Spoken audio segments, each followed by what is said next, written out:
Welcome to Elevate, the Massage Heights podcast. I'm going to be your host today. My name's Emily Bertine. I'm here in good company with Lisa Moore and Shane Evans. Today we're going to run through a little bit of a questionnaire with these two. Nothing too serious, so don't worry. But, you know, people want to hear from you guys, so here we go. All right. Okay. What's the question? This is like I'm back in school, like kindergarten. Only they had chalkboards then. Yeah. Favorite Massage Heights value? Okay, so what is your favorite Massage Heights value? Shane? You want me to go? Yeah. My favorite Massage Heights value is passion. Okay. Why? I think I'm a very passionate person. I'm very passionate about the brand, and I think that you have to be passionate about anything that you do it well. You know, every day in life is not always easy, right? But when you are passionate about something, it helps you get through the trials and tribulations. So passion is what I think really drives people.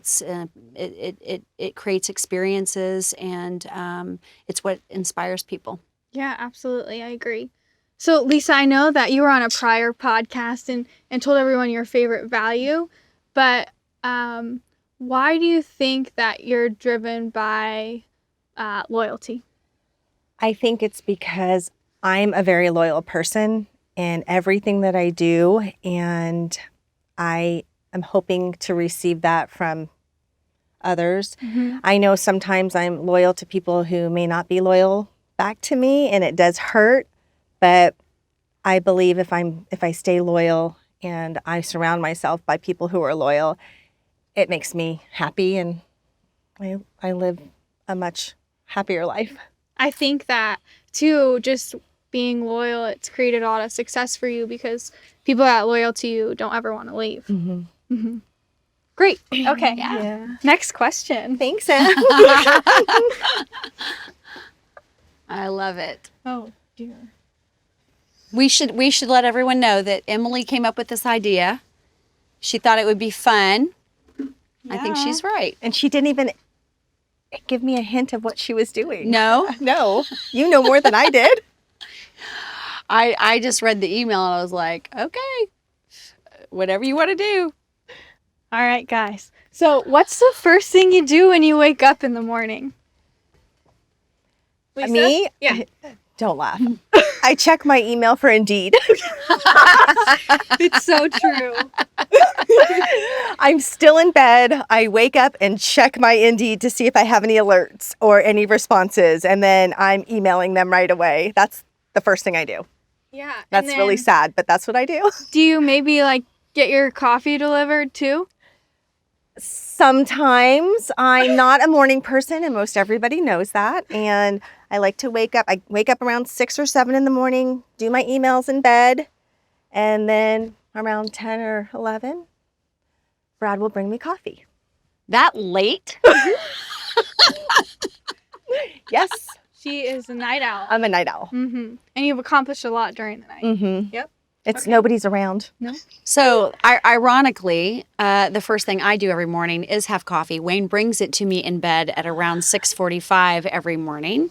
Wow. Yes. So Chase. I do not move from the bed until the coffee has arrived. And even my friends who travel with me, some of them we've traveled together a lot and shared rooms, know that Shane does not get going until the coffee comes. Yes, So me neither. You either. So the friends bring coffee, but after that, what I like to do when I have a day with some time is I do like to meditate for about 10 minutes, Mm-hmm. and that's the best way to start my day. Nice. So Yeah. Do you feel like you get more done when you meditate? absolutely, Yeah. when I do, and but the best time to do it I think is traveling because there's I've got probably a little less going on when I'm Yeah. traveling while it's busy. Mhm.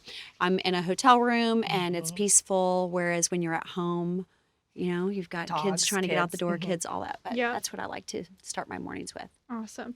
So, What's your favorite Starbucks order? I'm just, I'm generally just a regular coffee. Yeah. Tall coffee with the stevia in it. That's my normal. They have this really cool tea though that's not on the menu. Yeah, and it's Do got tell. I'm trying to think of the name of it right now, but it's got honey in it. It's for colds. And it's I think it's called a medicine ball. Okay. Medicine ball. Yeah, and it's so good. But even if Mm. you don't have a cold, it's just seems healthy. Nice. Lisa, what's yours? I don't go to Starbucks too often because I have to have my coffee at home. But it's usually a sugar-free vanilla skinny latte. Yum. Yum. Yeah. Iced or hot, depending on the day. Nice. Love. Awesome. Well, the meditation's perfect for my next question, so please hold. All right. This is great. Meditation. Mine is going to bed 8 o'clock every night, going into the room. I don't fall asleep till probably midnight or 1 because I get my computer. Yep. Get And working. but I'll turn a movie on and I'm just like zoned. It takes my brain because my brain doesn't stop. Yep. Okay, ladies. So my next question is, what shuts your brain off? her. Yeah. Shane, you go with that Shane? one. What shuts my brain off? I think probably about the only thing that shuts my brain off is meditation. Yeah. I use a meditation app for morning meditations, and I'll often use it for evening meditations as well. There's some storytelling in one of the apps that I use. Cool. So one of them even has the voice of Matthew McConaughey telling Whoa. it. Yeah, and it's so funny. The stories that they tell are like really silly. They don't make no sense sense. whatsoever, and so you just fall asleep. Oh my gosh. Yeah. I think it's really important to find something at least to shut your brain off. I mean, this business is always going, and for us, it's 9 to 9 every day. So just making sure that you can find something to really hone in on to shut your brain off. Yep. Lisa? Mine is every day I crave going into my bed and watching a movie because that is the only thing that turns my brain off. TV shows don't, they kept me stimulated. Movies don't, and that's really all that I have because my brain never shuts off. Yeah, just finding something that you can be like, okay, I'm going to do this, and nothing is going to... I've tried to meditate, but my brain's talking me out of it, so I just gave up. That's so funny. That is the whole purpose Because of I'm like meditation. trying to quiet my brain, and then I start thinking. Yeah.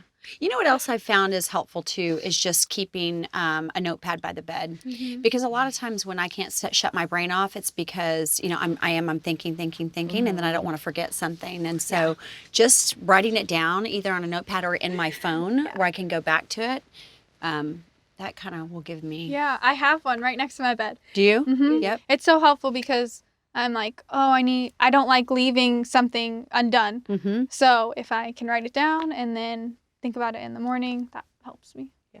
Yeah, I just email, text, Yeah. 1, 2 in the morning. Blast them at 12 o'clock. So if We have Emily's some similarities, if actually. Emily My team would tell you I do the same thing. If Emily's in bed, then I won't text her past 10, but I'll email her, and then she'll respond at 10:30. Yeah. I'm like, what are you doing? Because my brain is like that, but I do a lot of emails because I can't. I've written it down. It just I got to get it done. You want to get it done. I'm Get it out. But you still have a notebook that you focus some of things in. things that I just write down, like interview notes. I don't. Yeah. I tried to follow it, but I have like 10 different books, and so I don't know where they all are because I write. We have a lot of similarities. Yeah. Get it done right away. Yeah, so it's okay to lose those 10 books I have, and then when I find them, oh, I forgot to do that. So Yeah. Actually, this is a great segue for my next question. Okay. This is going to be the highest rated episode of Elevate ever. I'm telling you, it will be. Emily, take it over. Yeah, the Emily Takeover. That's what you could name it, Chris. The Emily Takeover. She does this with our meetings with the staff. I love it. Mhm. I figured this is what she does. Yeah. Is this during your quarterlies or your weeklies or monthly? How frequently do you meet with the entire staff? Quarterly. Quarterly, yeah. And so this is when you go over company goals as well as their personal goals. Mm-hmm. Yeah. Yeah. But we're outgrowing the lobby, so we have 60 something people in our because we take the Fort Collins, so probably no, closer to 80 with the 2 with the front desk. Yeah. She tries to do the massage therapist by lot. themselves. Yeah. That's a lot of people. And with a small lobby. That's a lot. Okay. So my next question is, what motivates you? Just a couple words. So Shane, why don't you go first? I'll go first. I think there's a couple things that motivate me. you know, just generalizing, the number one thing I think is a desire to make an impact on my kids primarily. And if I had to pick one thing, it's being a good example for my girls. I'm motivated by a lot of different things, right? But the thing, in this business, the thing that gets me up every day or will keep me up at night is, just trying to get better. What can we do better? What can we do better for our guests? What can we do better for our team members? What can we do better for our franchisees? And for me personally, it's about being a better example for my daughters. Yeah, So, that's amazing. Kind of a long answer to a short question, but yeah, that was really good. Couple words. Actually, what motivates me is to make sure the first thing I do in the morning is I want to make somebody's day. So when you asked me in that question, it's like I try to make everybody's day. So I want to come see Emily. I want to go out and see people at work. It's just that's what motivates me, is to see if I can fix people. If somebody's having a bad day, I want to fix them or try to help them. And that's kind of really, it's crazy, but that motivates me. I've already done that with my children and they're out of the home. Yep. So I just kind of need somebody else to focus on. Shane, I'm sure that, you being motivated by your children, they've been motivated to be, successful like you too. Oh, I hope so. Yeah. I hope so. I think as a woman, as a mom, it's a really hard balance. I think we beat ourselves up a lot when we work as moms, where I think there's often the comparisons, to the working moms versus the stay-at-home moms, and I have certainly in my life felt a lot of guilt about the number of hours that I've put into work. And still do. And one thing that always helps me when I feel kind of down about that and feel like, God, I should just be one of those moms that, is at home with the cookies when they get home, which my daughter, my middle one, told me one time, why can't you be like this neighbor who always has cookies waiting for us when we get there? And I'm like, well, I'm started a company and I'm trying to make it work and, all of this. But one daughter told me when she went off to college, and I apologized for being this mom instead of that kind of mom. She said, Mom, I am the way I am because of you. And, you've taught me, who I want to be. And so anyway, but I struggle with that. Yeah. But, seeing such a huge role model and, me looking up to people that put in the hours, that's serious and it's motivating. So I'm sure they feel that way too. I hope so. Yeah.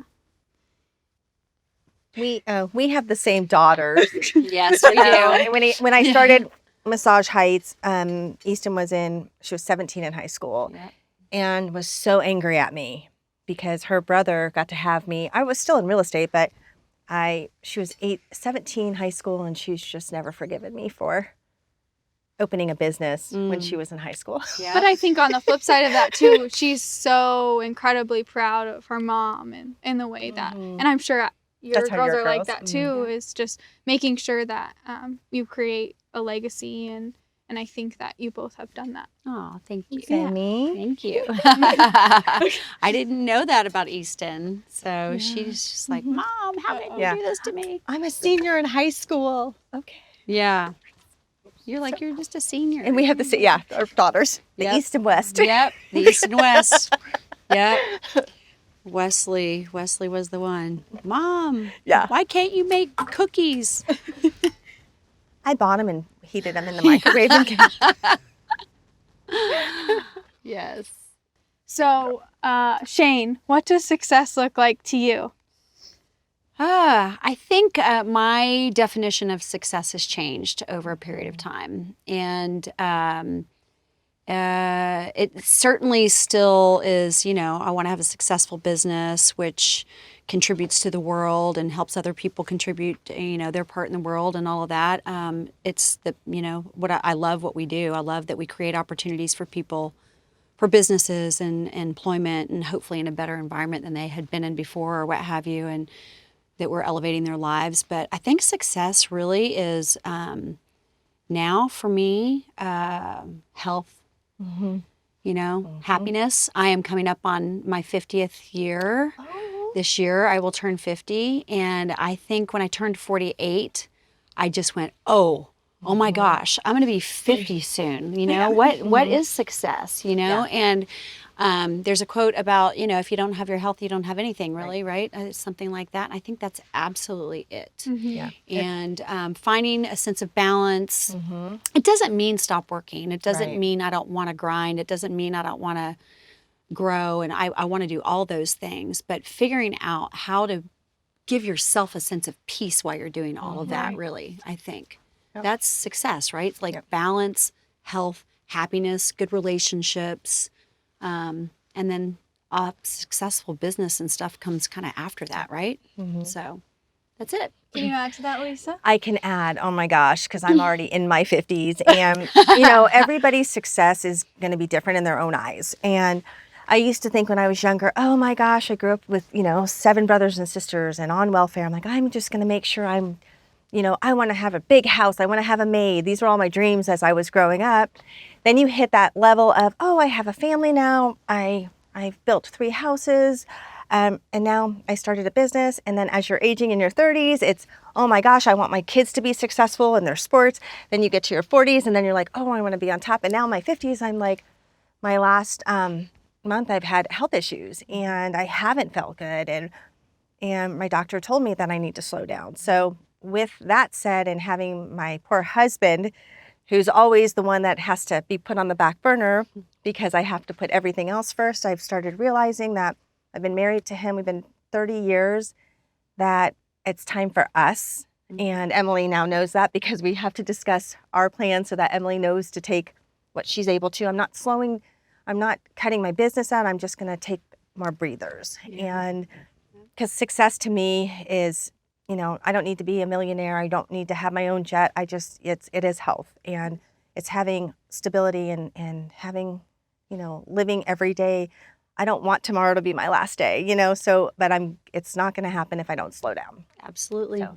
Yeah. I think that both of you are very successful, obviously, and people, look up to you as mentors and making sure that they align their success with what you're looking at. So this was my favorite question, and I'm really glad I got to ask you guys those questions, and really fun being on Elevate.